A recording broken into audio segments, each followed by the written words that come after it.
Hello friend, তোমরা সবাই কেমন আছো? আশা করি ভালো আছো, আর আমিও খুব ভালো আছি। তো নতুন একটা ব্লগ ভিডিও নিয়ে চলে এলাম তোমাদের সাথে।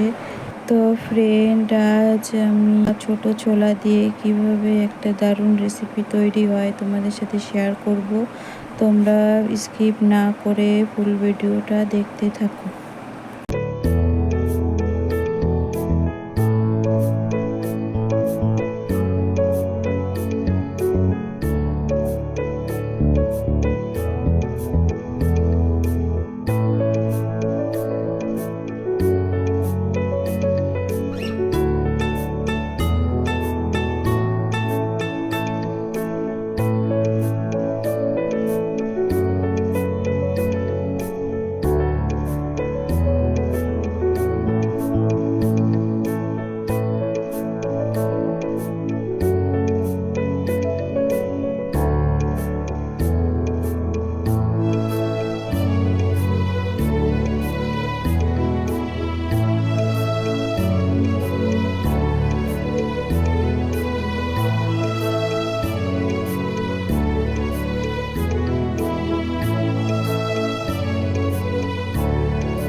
তো বন্ধুরা, ভিডিওটি ভালো লাগলে প্লিজ একটা লাইক, কমেন্ট, শেয়ার করতে কিন্তু ভুলো না। সো টাটা, বাই বাই, সবাই ভালো থেকো।